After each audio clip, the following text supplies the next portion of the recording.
జయశంకర్ భూపాలపల్లి జిల్లా కాళేశ్వరం వద్ద జరిగే సరస్వతి నది అంత్య పుష్కరాలకు రాష్ట్ర ప్రభుత్వం విస్తృత ఏర్పాట్లను చేసింది. పుష్కరాల తొలి రోజైన గురువారం తెల్లవారుజామున 5:43 కంచి పీఠాధిపతి జగద్గురు శ్రీ శంకర విజయేంద్ర సరస్వతి, రాష్ట్ర గవర్నర్ శివప్రతాప్ శుక్లాలు పుష్కర స్నానం చేసి అంత్య పుష్కరాలను లాంఛనంగా ప్రారంభిస్తారు. ప్రతిరోజు ఉదయం హోమాల నిర్వహణ, సాయంత్రం సాంస్కృతిక కార్యక్రమాలను ఏర్పాటు చేశారు.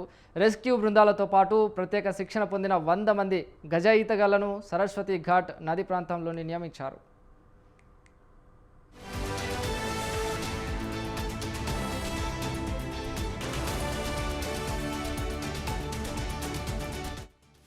పుష్కరాలకు సుమారు 30 నుండి 40 లక్షల మంది భక్తులు హాజరయ్యే అవకాశం ఉన్నందున వారికి ఎలాంటి ఇబ్బందులు కలగకుండా ప్రభుత్వం అన్ని రకాల ఏర్పాట్లు చేసింది.